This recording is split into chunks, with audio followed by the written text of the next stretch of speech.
Chase them around?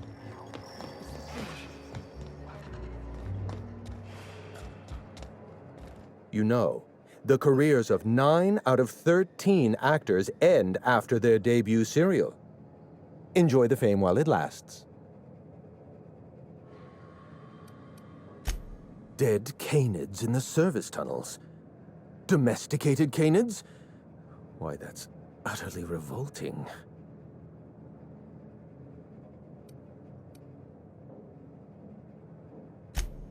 My dear friend, I would not dream of hurting a canid. Every canid, regardless of their physical attributes, is a companion to their master. To kill a companion is a profound and unforgivable breach of trust. I'm glad I chose not to participate in this loathsome canid review. I will, however, take their trophy. My trophy! Look at this thing! Have you ever seen a more garish monument to the boredom of the elite? If only Grandfather Mostly were alive today, I would have loved to wave this trophy right in front of his cataracts. I hope you won't take it personally when I say I had my doubts about you. Nothing ever gets done in Byzantium, you see. Competent work is, well, a statistical anomaly.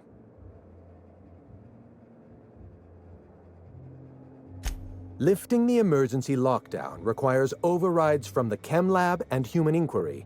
Access to those facilities requires authorizations from 2 senior-level researchers, Marion Blakesley, Jasper Lowe.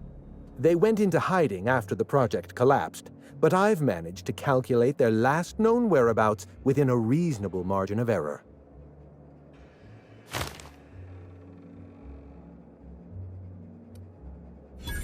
I see you're familiar with my technique.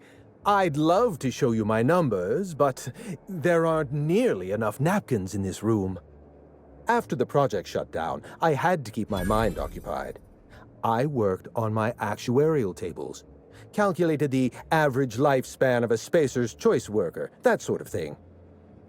I realized some of the researchers had to be alive.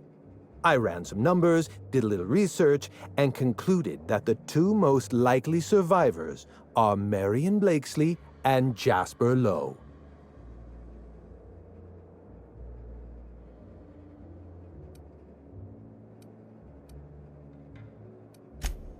Nonsense.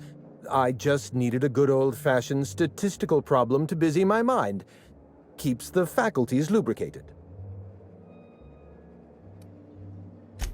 Let me stop you there. I don't accept anything for free, and if you're going to analyze me, I'd have to go through the trouble of hiring you on contract.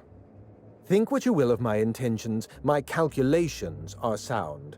You'll find Marion Blakesley and Jasper Lowe at the enclosed locations. As far as I know, Jasper Lowe and Marion Blakesley are the only 2 surviving researchers with high-level clearance. If you want to lift the lockdown on the manufactory, you'll need to send an override from the Chem Lab and Human Inquiry. I'm afraid it's the only way.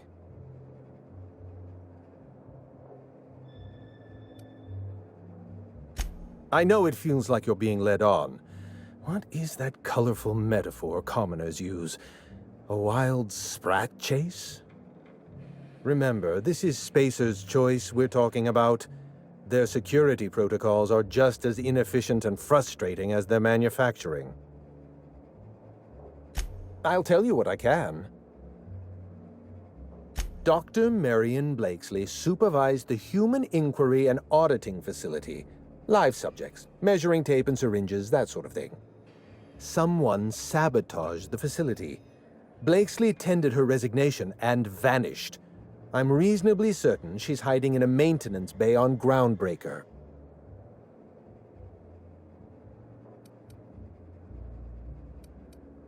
Well, with Spacer's Choice equipment, who even knows? Dr. Blakesley tendered her resignation lawfully, but under suspicious circumstances. If you want to know more, you'd best ask her yourself. I'm asking you to trust in the predictive power of data. Dr. Blakesley may have disappeared after that sabotage incident, but the trajectory of her life was implied in her permanent record. Dr. Lowe described himself as a dazzling genius in his review. I disagreed.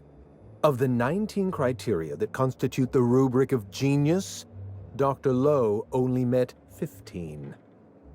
After the project shut down, corporate traded him off to Auntie Cleo in exchange for 5 lab coats. He's been transferred to an orbital lab around Olympus.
Oh dear.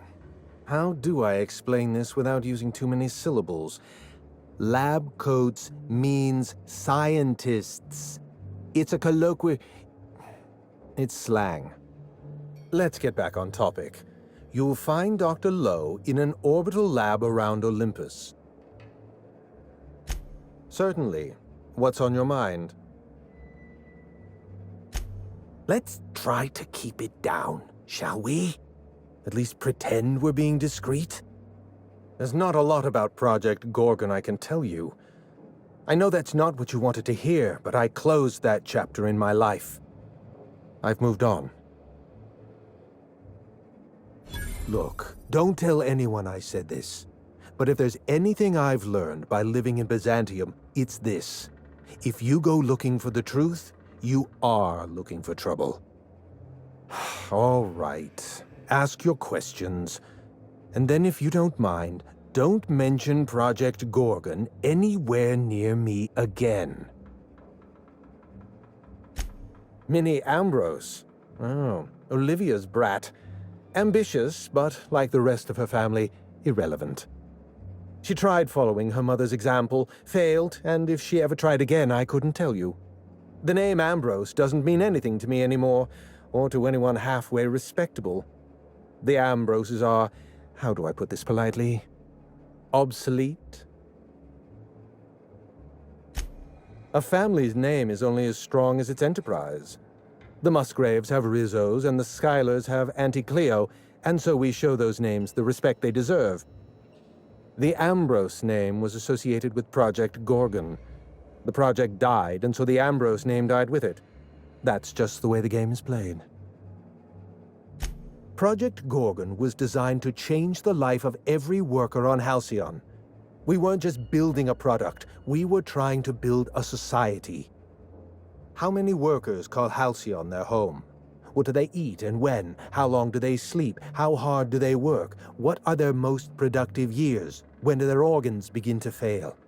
That's the nature of my work. I study human life in order to determine its value. Jewelers appraise diamonds, and I appraise people. Of course you can. You can break the entire universe down into numbers and statistics. Human beings are as much a part of the universe as weather patterns and orbital mechanics. Forgive me, Mr. Mosley, if I seem awestruck.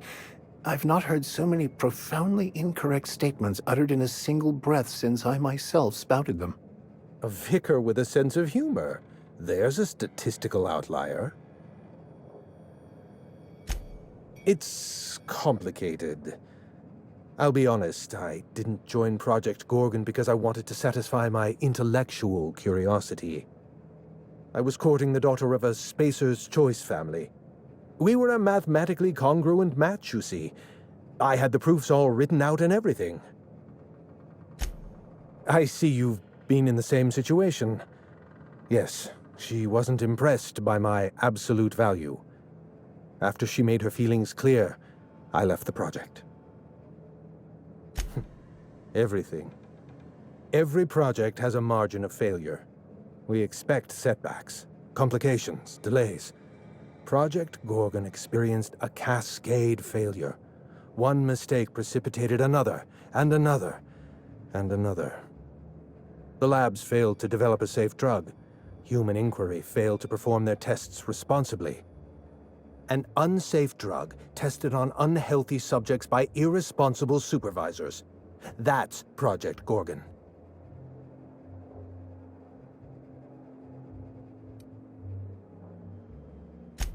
Anarchy is not a crime. It is a symptom.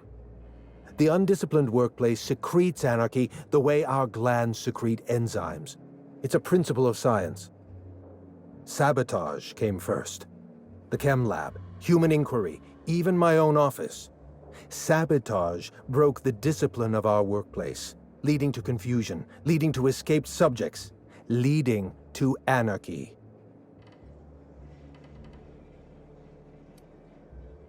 No one appreciates the value of good data.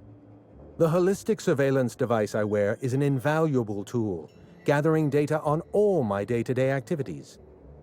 My former colleagues can go into hiding and live in ignorance for all I care. I prefer the self-examined life. I know. Project Gorgon was a failure of leadership. Leadership to which I belonged. I should have pushed for stricter supervision. We gave the other departments too much freedom and not enough oversight. Spare the rod, spoil the servant.